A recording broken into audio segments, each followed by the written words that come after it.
Yeah. Okay, so Okay, this- Sir Ralph. So, For the next businesses, I really try to focus also more on the quality than the quantity. maayong buntag Cebu.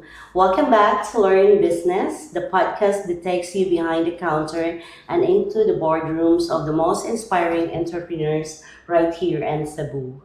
I'm your host, Crazy, and on this show, we dive deep into the journeys, the challenges, and the hard earned wisdom of the leaders who are shaping our local economy. Learning Business is proudly brought to you by the Cebuano People's Credit Cooperative, your trusted partner in financial growth and community development. We believe in the power of local enterprise and helping the Cebuano people grow their money and create generational wealth for themselves and their family. To learn more about our services and what we can do for you and your family, you can visit our website www.cebuanopeoplescoop.com. And special thanks also to Grand Premier Homes and Properties Incorporated, your trusted partner in helping you find your perfect property investment. You can check our website on www.grandpremierhomesproperties.com. So today, we have an incredible story for you. Joining us is Sir Ralph Saw, the visionary behind 38 Coffee, and the new one, Sir Ralph, the Binonda's Binonda's Best. So he will be sharing with us how they turned an idea into a thriving local powerhouse. So, Sir Ralph, welcome to the show. It's truly an honor to have you here with us to share with your success journey to our listeners as well. So, what specific moment or realization, let me say, an inspiration for you that you finally decided one day that I'm gonna start with 38 Coffee? I think what really led to my decision to start a business was ever since I was young, it's my passion to do business, to do sales, to sell things, and then mix also with my love for coffee. Wow. Coffee lovers is Sir Yeah. Ralph. I drink my coffee every day, and then my partner, my family, we all enjoy, going to the coffee shop. And that's where it all started from that moment. I was like, you know what? May pa mag-abli na lang ko akong own coffee shop. Bitaw. Actually, coffee is the best stress reliever with bitaw. Yeah. Okay, so Okay, yun Sir siya. Ralph. So, was there a clear gap in the Cebuano market that you were trying to fill when you decided to start with 38 Coffee? I think the market that we wanted to fill was the affordable quality coffee. As I think we all know, the price is 38 pesos for most of our beverages. So it's very affordable and people can afford it on a day-to-day basis. Yeah, and the price also is very affordable to the students. Yes. Yeah, actually, I've seen the comments and the feedbacks in your page, and it was totally amazing with the students na nahimo na silang mga nurse, diba? Yeah. Na their daily body is their 38 Coffee. So thank you for that, Sir Rao. So regarding the initial investment and the risk in starting your business, so how did you secure the funding or the capital when you launched the business? So as we all know that many entrepreneurs are afraid of debt. Kahibaw man jud ta na mostly sa mga entrepreneurs, they started with a debt or for the capital for them to have the big capital. So what is your biggest lesson you learned about taking calculated financial risk as a startup? For the first question, it was my parents and my uncle who helped me out sa business. And that's just it. It's just my family who really helped me and believed in me to start the business. Second, people are afraid of taking debt or kung sa Bisaya pa, utang. Yeah. Wala ganahan mo utang, di ba? I think, for me, taking risks is very important in life. Di ba say ka na, high risk, high reward. Yes, that's true. So, but then what they call this also, another side is when people are afraid of taking debt, as long as, for me lang ha, if you're doing it for business, I think it's okay.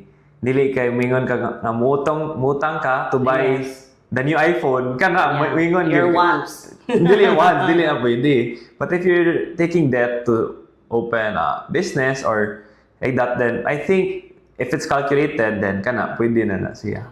Yes. So thank you, Sir Ralph.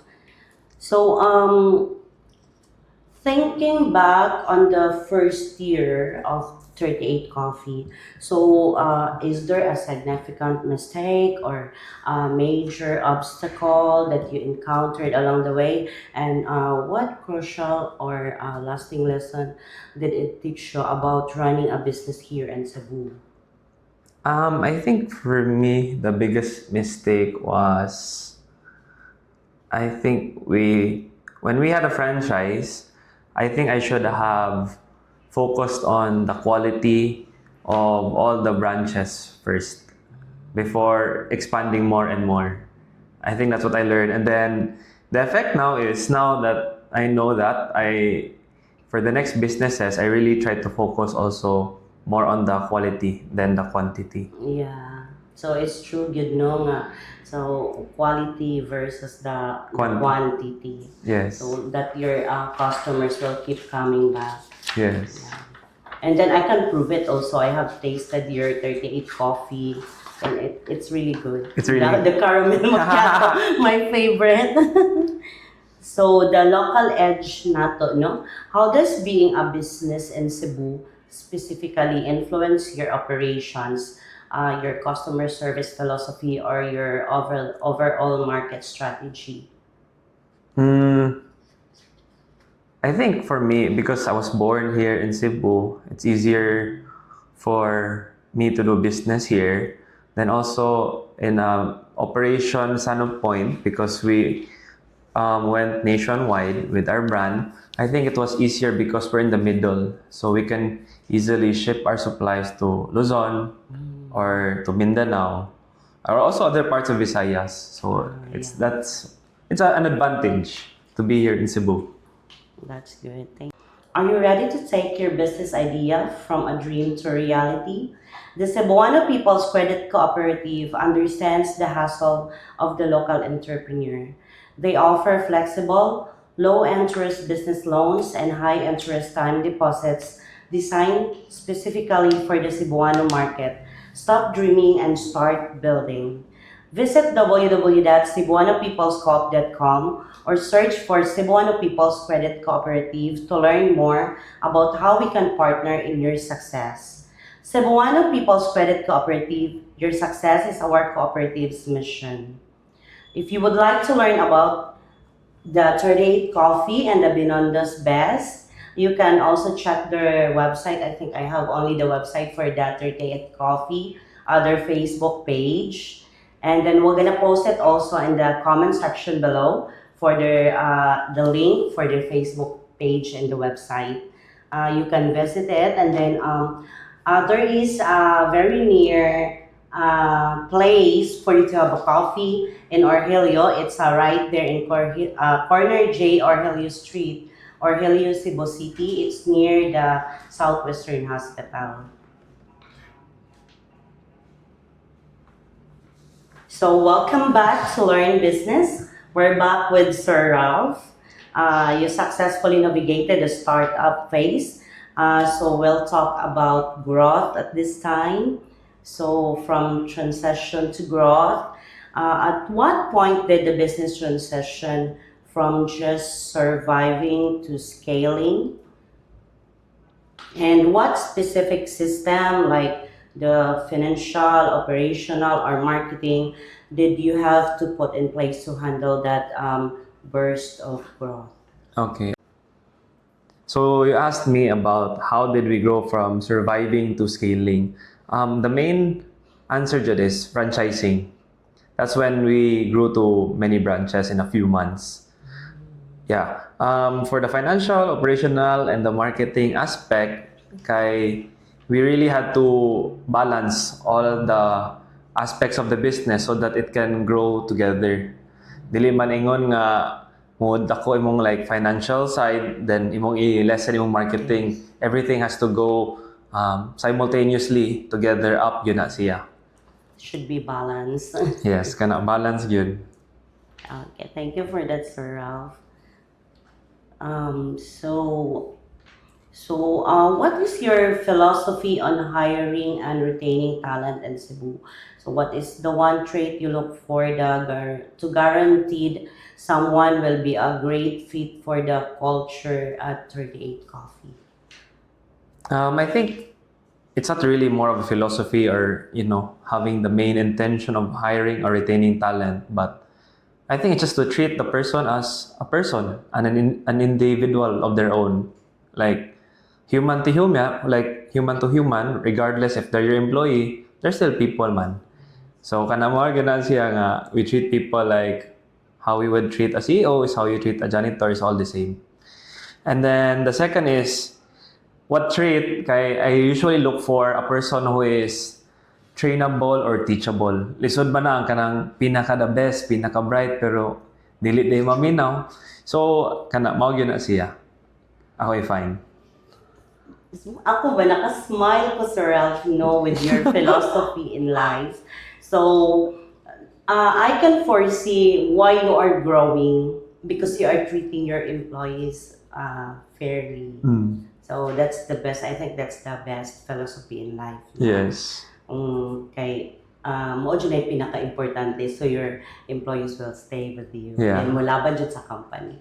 So, mga to guys, minaw kita ato. So, moving forward, regarding the leadership shift, as you grow, so what was the hardest part about transitioning from doing all the work for yourself to becoming a leader who delegates and trusts the team, or which applies to the franchises and everything? I think it's funny that you ask. Before, dili yun ako makaya nga ako i-let go. I like to do it all by myself. I like kanang hands-on kayo. But then, slowly but surely nga, akong technique is, I list down what I do on a day-to-day basis and then I try to delegate those tasks to mga certain individuals. Hinahinay lang. Dili pwede ingon. Then, I follow up, I check again just to make sure lang yun nga dili siya nga na it's not wrong pagkabuhat. At least supervision na lang. Yeah, in your supervision. Part. Yeah, it's hard yun na mo facilitate Listen. by yourself, no? Listen yun. As I know, as far as I know, you are really growing na gid baya sa inyong mga branches and franchises. So, regarding dealing with the competition, so how do you view and handle local competition? Do you compete aggressively on price or do you focus on something else like the quality, unique service, or community focus to maintain your edge? I think the market is very saturated now. A lot of competitors, but I think what we continue to serve is the quality and the price to our customers. Yeah, that's it lang. That's what we do to maintain our customer base is the quality. Okay, thank you for that, Sir Ralph. So we're in the final segment with Sir Ralph and it's time for a little rapid free wisdom. So if you had to recommend one book, podcast, or productivity app that has been instrumental to your success, what would it be and why? I think the book that I read that has a great impact is The Atomic Habits. It's a book na saying that small habits compound to bigger success in the future. Malas siya. That's the book lang. Atomic That's a Habits. nice one. It's interesting. I think I'm gonna read that one also.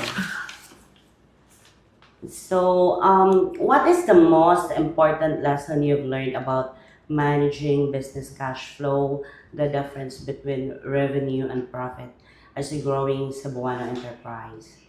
I think you really need to manage the cash flow of your business because that's like your lifeline. If your cash flow is low, then maybe you cannot pay your supplies or maybe you can't pay your people, your operating expenses.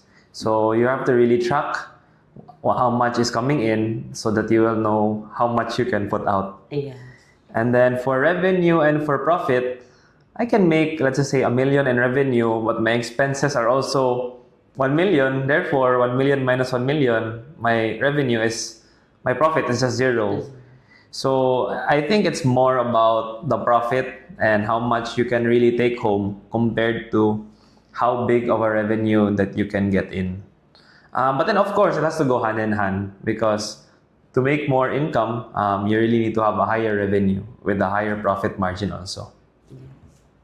So, if you could travel back to the day you wrote your first business plan, so what single non-negotiable piece of advice would your successful present day self give to that younger version? I think the best day or like the best time to start was yesterday. So that That's a nice quote. Yeah. yeah, I think that the best time to start was yesterday. And that's it. So I just tell myself to start earlier and start making mistakes earlier, so that now you have more wisdom, more freedom to do things. Na po. Yeah. Ika nga, no, you learn from your mistakes before, and then every day is a learning process. Yes. So, for the future, looking ahead 5 years from now, what is the biggest opportunity or challenge you foresee for the Cebuano business community, and how is your company preparing for it? I think the biggest opportunity that we have is for sure it's technology. And then more specific, it's AI, mga artificial, mga chat GPT, mga all of those. But then that's just like the top of the marag, that's just the beginning pa lang. So for a business perspective, dapat yun nga mo adjust yun ang business to what's the new AI, how to do mga tech-related stuff to your business so that dili pud ka ma-left behind sa imong mga other competitors. It's true. This has been incredibly enlightening. Before we wrap up, where can our listeners find you, follow your journey, and connect with 38 Coffee and Benondo's Best? So, can we have the where we can find you or your page? You can find us in Facebook and Instagram, 38 Coffee and Benondo's Best. And what else man? Ako sad, napod ko sa Instagram. Sir Ralph, wala, paminaw mo. Ralph, so follow me na lang pod. Alaga naman sad. So, you can follow Sir Ralph So 38 Coffee. Ayaw ra kay si Sir Ralph. I-appeal dyan ang 38 Coffee o ang Benondo's Best. So, thank you, Sir Ralph. So, that is all the time we have for today's episode of Learn Business. A massive salamat kaayo, Sir Ralph, for this opportunity. So, we are very grateful to have you in our segment for today. And then, we have so much to learn from a very young entrepreneur in Cebu. No, very amazing kayo. Even me, myself, I am amazed to finally meet you. Nakita rin ako si Sir Ralph sa Facebook and sa Instagram. And then, he is ended very young and very successful. Thank you very much for sharing your time with us, Sir Ralph. Thank you. It was really actually inspiring story. Remember, building a business is a journey, and every challenge is a chance to learn. And you don't have to go it alone. This podcast is proudly powered by Belief in Local Enterprise, brought to you by the Cebuano People's Credit Cooperative. We are here to help you get started or take the next big step. Learn more about us. Visit our website www.cebuanopeoplescoop.com. If you are looking to invest into real estate in the coming weeks and months and are looking for a real estate business firm that will make sure that you will succeed, Grand Premier Homes and Properties Incorporated is here for you. You can learn about us through our website www.grandpremierproperties.com. For more episodes, subscribe and hit the notification bell on YouTube. You can also find us on Instagram and Facebook. I'm your host, Gracie. Until next time, magnegosyo na ta. Thank you, Thank you. Sarah. Thank you, kayo ha.